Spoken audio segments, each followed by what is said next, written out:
안녕하세요. 피토스터디입니다. 수치 해석 89번 강의 브로이든 방법입니다. 독립변수가 한 개일 때 방정식의 근을 구하는 할선법을 공부했었죠. 이것을 다변수인 경우로 확장한 것이 바로 브로이든 방법입니다.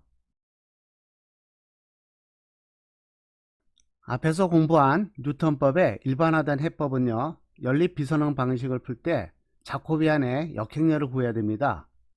이때 필요한 연산 횟수는 n의 세제곱에 비례한데요.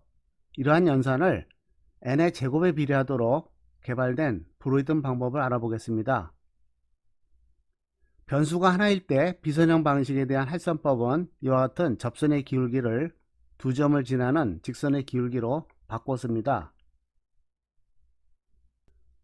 따라서 뉴턴법에서 접선의 기울기를 이와 같은 수식으로 바꿔 쓰겠습니다. 그래서 두 점을 이용한 기울기를 이용해서 이와 같은 반복 계산을 하게 됩니다.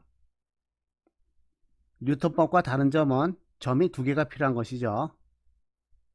이와 유사하게 연립 비선형 방식에 대해서도 할선법을 확장해 보겠습니다.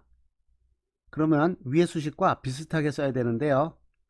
x1은 x0 마이너스 자코비안의 역행렬을 곱합니다. 이와 같은 수식에서 두 점에 대한 데이터를 구하는데요. 자코비안 J0의 역행렬은 최소한 한 번은 구해야 됩니다. 접선의 기울기를 정의하는 것과 유사하게 행렬 AI를 정의합니다. X의 변화량에 A를 곱하면 F의 변화량이 되도록 행렬 A를 정의해 볼까요? 여기서 수식을 간단하기 위해서 X의 변화량은 델타, F의 변화량은 Y라고 쓰겠습니다. 그럼 앞의 수식은 A 델타는 Y를 기술하고 있지만 이것은 벡터 델타의 평행한 방향에 매핑이 됩니다. 따라서 델타의 수직한 방향에 대해서는 아무 영향을 미치지 못합니다. 이러한 의미에서 행렬 AI는 유일하게 결정되지 않습니다.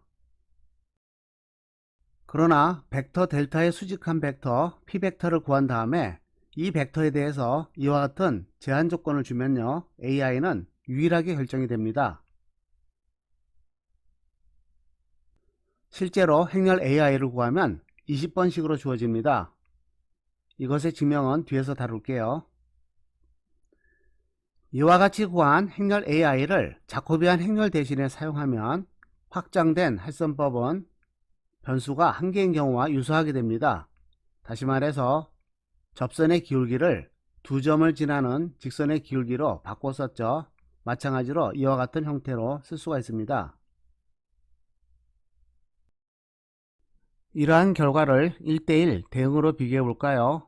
경계선 위쪽은 변수가 하나, 아래쪽은 변수가 여러 개인 경우입니다. 서로 대응되는 개념이 바로 파악됩니다. 함수의 미분은 행렬과 같고요. 미분의 역수는 행렬의 역행렬과 같게 됩니다. 그런데 행렬 AI는 점 xi와 xi-1 두 개의 점으로 정의가 되는데요. i가 제로인 출발 과정에서는 점이 하나밖에 없죠. 그래서 자코비안 매트릭스를 A0로 정의합니다. 뒤에 있는 수식도 마찬가지로 바꾸고 나면요, 이와 같은 순환 관계가 얻어집니다. 위에서 벡터 델타와 y 벡터는 앞에서 정의가 되었고요. 행렬 A를 결정하는 간단한 증명입니다. 그런데 앞에서 정의한 행렬의 역행렬을 직접 구한다면 뉴턴법에서 구하는 것과 이득이 없습니다. 하지만 셔먼 모리슨 공식으로 알려진 다음의 결과를 이용하면 됩니다.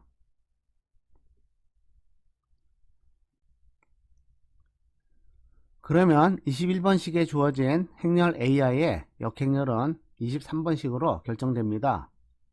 이 결과는 행렬의 곱하기와 더하기, 빼기만을 포함하므로 역행렬을 구하는 것에 비해서 아주 효율적이죠.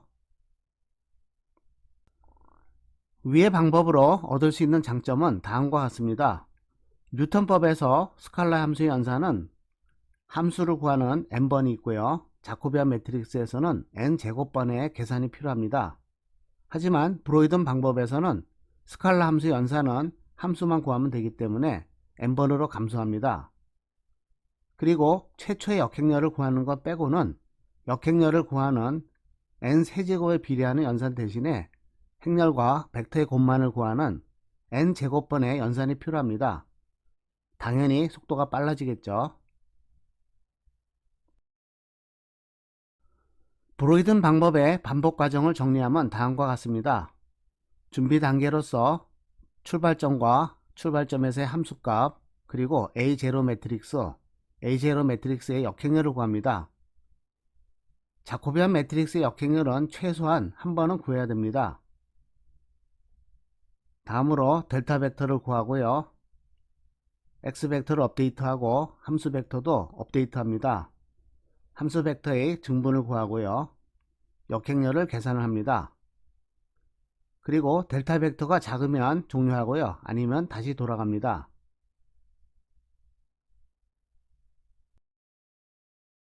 예제 2번입니다. 연립 비선형 방정식의 해를 출발점에서 시작해서 브로이든 방법으로 구하는 것입니다.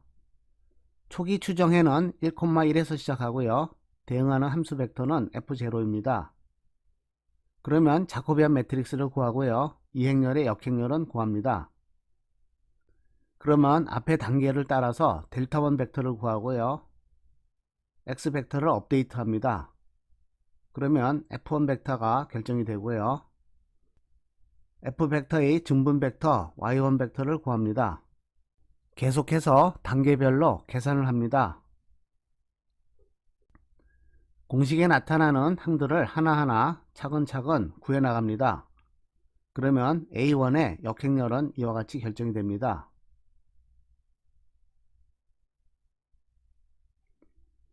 이제부터는 역행렬을 직접 구하는 단계 없이 반복 계산하면 되겠죠.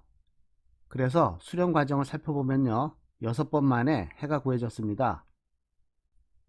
이것은 뉴턴법과 거의 동등하게 아주 빠른 수렴 속도를 가집니다. 엠샷매스로 작성한 간단한 명령어는 다음에 있는데요.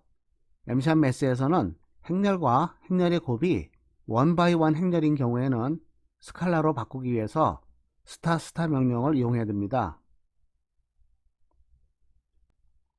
스칼라 함수를 2개 정의하고요. 매트릭스 함수도 정의합니다. 출발점이 있고요. 함수를 이용해서 F 벡터를 결정합니다.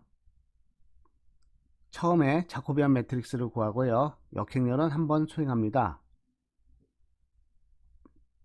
앞에 예제의 결과를 확인하기 위해서 두 루프는 한 번만 돌렸는데요. 여러 번 돌리면 최종 해가 얻어집니다. 주어진 단계별로 계산을 하는데요. 여기서 주의해야 될 것이 스칼라 값을 구하고 싶으면 스타를 붙여야 됩니다. 곱하기 기호만 쓰면 행렬이 나옵니다. 나머지 결과의 설명은 생략하겠습니다. 예제 2번에 있는 수식과 같은 결과이거든요. 마찬가지로 생략하겠습니다. 브로이든 방법을 C 언어로 작성한 프로그램인데요. 이것도 마찬가지로 생략하도록 하겠습니다. 수치 해석 89번 강의입니다. 시청해 주셔서 감사합니다.